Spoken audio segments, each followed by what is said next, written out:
Welcome to Life Stories, where we share real, powerful journeys of personal growth and resilience. Today, we have a story about family betrayal, self-discovery, and the strength to break free from toxic relationships. It's a tale of how one woman learned to stand up for herself, even when her family turned their backs on her. From years of being overlooked to facing shocking betrayals, her journey teaches us that sometimes, the hardest choices lead to the most freeing outcomes. Stay tuned to hear her full story. Don't forget to subscribe to Life Stories to start today's journey with us. Growing up in our household, I quickly learned where I stood in the pecking order. Jessica, my older sister, was the star of our family. She was the kind of child that every parent dreams of. Always perfect, always polished. She got straight A's, was captain of the cheerleading squad, and was homecoming queen. She seemed to glide through life effortlessly. I couldn't blame my parents for showering her with praise. She was everything they had ever hoped for, and I was just the side character in her story. I wasn't a troublemaker, I wasn't failing in school, but I wasn't Jessica, and that was all that mattered. She could do no wrong, and I was, well, the one who could always do better. The comparisons started early, and they never stopped. If Jessica wanted something, it was handed to her without a second thought. But when I asked for anything, it felt like I was asking for a small fortune. If Jessica needed help, they were there instantly. But when I asked for anything, whether it was a kind word, a listening ear, or a bit of support, it depended on how much it inconvenienced them. When Jessica turned 16, she received a brand new car. Something shiny and beautiful that she drove proudly around town. I had the same birthday. But instead of a car, I got a lecture from my parents on how I needed to work harder to earn my own. When Jessica went off to college, everything was paid for. No loans, no worries. But when I went off to college, I was told to take out loans and figure it out on my own. It wasn't that they didn't love me. I know they did. But the truth was, I was never their priority. The one thing that really broke me, though, was when Jessica decided she wanted a wedding. It wasn't just a wedding. It was her wedding, the event that would crown her as the queen of our family. They pulled out all the stops, spared no expense, and made sure every detail was just perfect. I didn't mind at first. I understood that this was a big moment for her. What hurt was that I never got a moment like that. My achievements were swept under the rug. My milestones barely acknowledged. Still, I tried to bury the resentment. But when the time came for me to have a major surgery, I found myself standing on the other side of the family support system. The one I had always worked so hard to earn. And this time, there was nothing left. I had been battling a medical condition for years. Something that had gradually gotten worse. It wasn't a cosmetic surgery. It wasn't optional, it was necessary. If I didn't get it, the long-term effects would be devastating. The problem wasn't something I could ignore. And after years of suffering, I finally made the decision to schedule the surgery. I was nervous, of course. It was a big procedure, and the recovery would be difficult. But I knew I had to go through with it. I told my parents about the surgery months in advance, hoping they'd at least check in with me after the operation.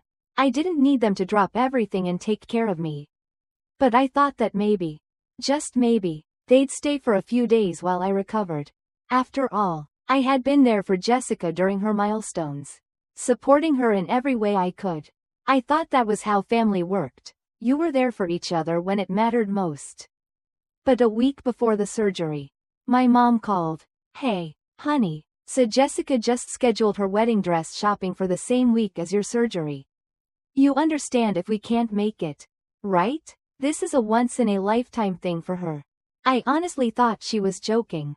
She couldn't be serious. But the more she spoke, the clearer it became that this wasn't a joke at all.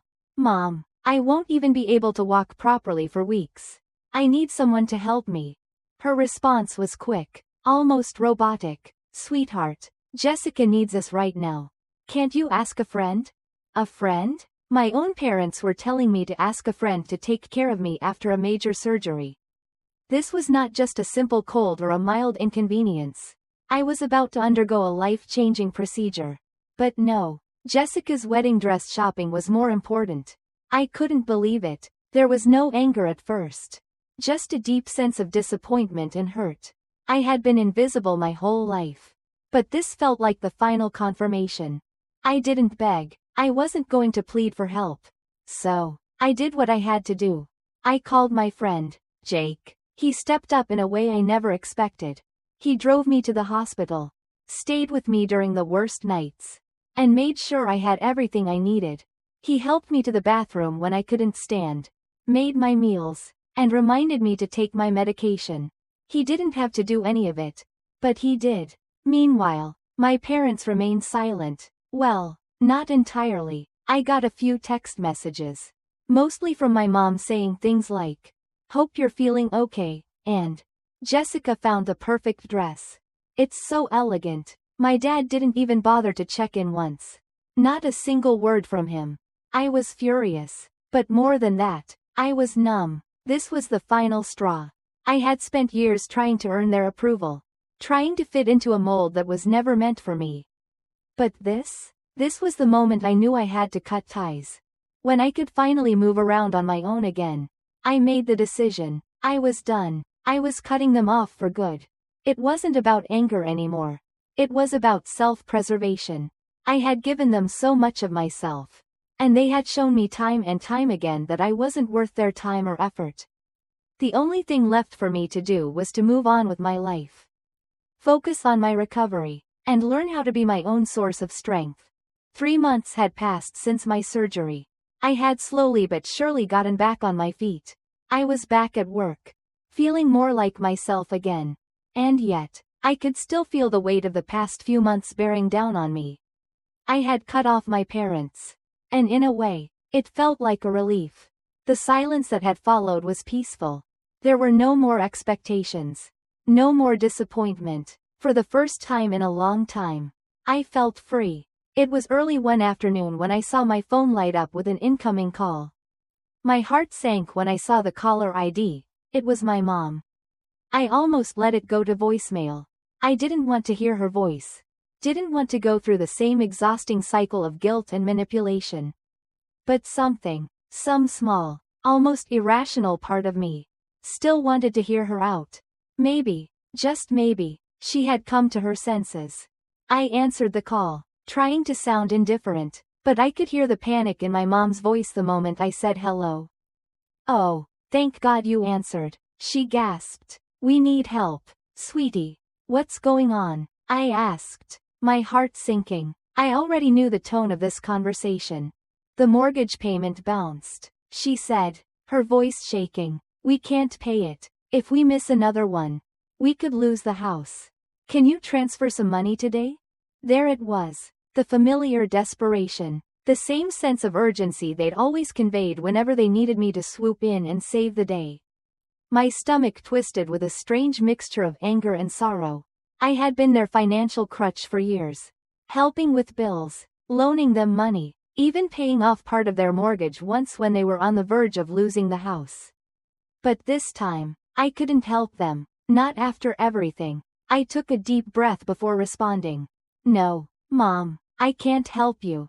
There was a long silence on the other end of the line, and I could almost hear the disbelief in her breath. "What do you mean? You can't help? Please, sweetheart, we really need you. I had surgery." "Mom," I said, my voice steady but firm. "You knew I needed help. And you left me alone. You told me to ask a friend. Now, I'm telling you the same thing. Ask a friend." There was another pause, followed by a soft sob. "But we're family. This is different," she said, her voice breaking. "We've always been there for you. And now you're just turning your back on us." The guilt tripping started. It was a tactic I had seen countless times before. But this time, it didn't work. I had finally found the strength to say no. "I thought that's what family was, too," I said quietly. "But you left me when I needed you most. You chose Jessica over me. And now you want me to clean up your mess." She started crying, her sobs rattling through the phone. I could hear her voice crack with desperation, trying to make me feel like I was the one in the wrong. "You're being so cold, so harsh. We just wanted to be there for Jessica. But you don't understand. You don't get how much she needs us right now. I do get it, I said, my voice steady. But I'm not going to let you manipulate me anymore.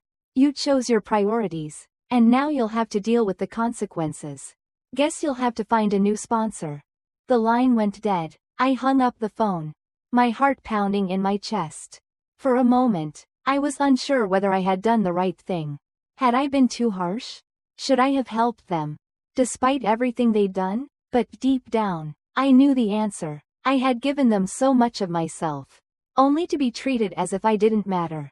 This time, I couldn't cave. I couldn't fix their mistakes. I had been their fallback for years. But now I was learning that it was okay to put myself first. This was the lesson I had been avoiding for so long. You can't continue to give everything to people who will never appreciate it. And you certainly can't keep enabling people who don't respect your boundaries.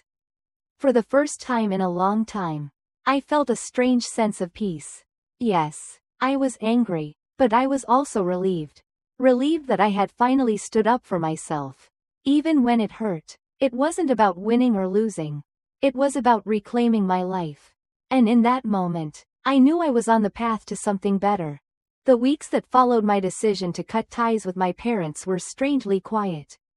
I spent my days focusing on my work, my healing, and slowly rebuilding my life without the weight of their expectations and demands hanging over me.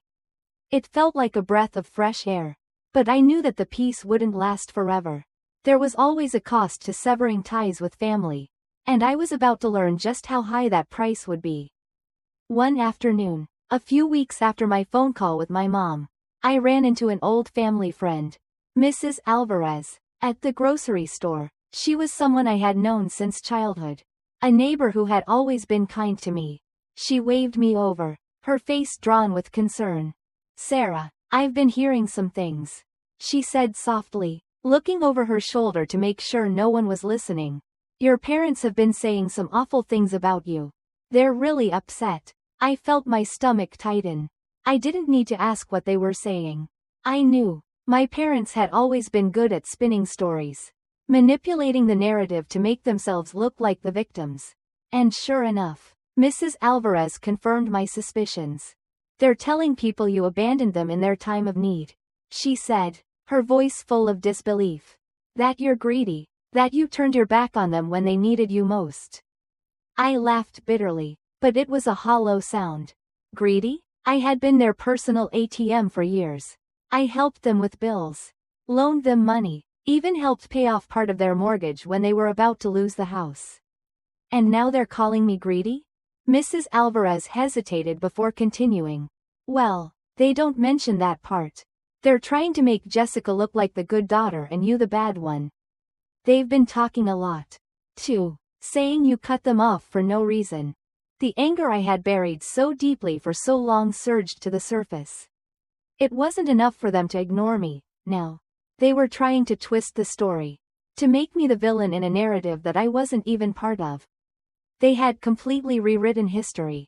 And now they were telling anyone who would listen that I was the one who had wronged them. "What else are they saying?" I asked, my voice shaking with a mixture of disbelief and fury. "They said you stole from them," Mrs. Alvarez whispered, her eyes wide with concern. "They're telling people that you took money from their account and left them with nothing." I could feel the blood draining from my face. I had helped my parents through so much over the years. And now they were accusing me of stealing from them? Of all the things I had done for them.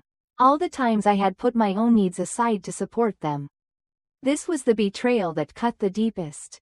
I was stunned, my mind racing. Why would they lie like this? Why would they twist everything to make me look like a thief? Did they really say that? I asked, my voice barely a whisper. Mrs. Alvarez nodded. "They didn't mention that you'd helped them so much. But they've been telling people you took money and left them with nothing. I don't know why they're doing this. Sarah, it doesn't make any sense." I thanked Mrs. Alvarez for her honesty, my mind spinning as I walked away from the store. I didn't know whether to laugh or cry. The audacity of my parents was beyond anything I had ever imagined. They had already made me feel small for years. But now they were trying to destroy my reputation. to paint me as a villain in their twisted tale. But I wasn't going to let them get away with it.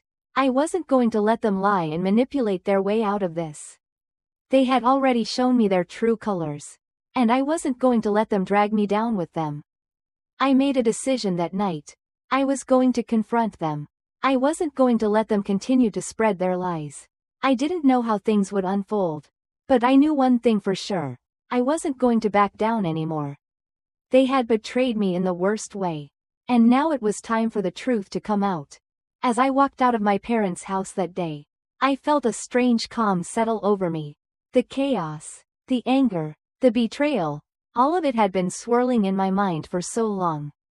But now, it was done. I had faced my family, confronted the lies they had spun, and exposed the truth.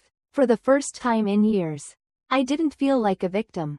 I felt empowered. The story didn't end there, though. Michelle's fraudulent attempt to steal from me didn't go unnoticed. The bank had called me. And soon enough, the police were involved. It wasn't just a family dispute anymore. It had become a matter of legal consequence. I had made my decision. There was no turning back. As much as my parents tried to twist the narrative, the truth was undeniable. Michelle had betrayed me. My parents had chosen her over me for years. And now, the consequences of their actions were catching up with them. The house, the debts, the lies, it all unraveled. They lost everything, including their grip on the family they had tried to control for so long. I had learned a valuable lesson in all of this. Family isn't just about blood. It's about who shows up when you need them the most. And for me, that wasn't my parents or my sister. It was the people who truly cared, people like Jake, who had been there for me when no one else was. I had finally walked away from the toxicity. And though it hurt, I knew I was better for it. Thank you for following my story. If you found strength in it, be sure to subscribe to Life Stories for more tales of overcoming adversity. Take care, and remember, the power to change your life is in your hands.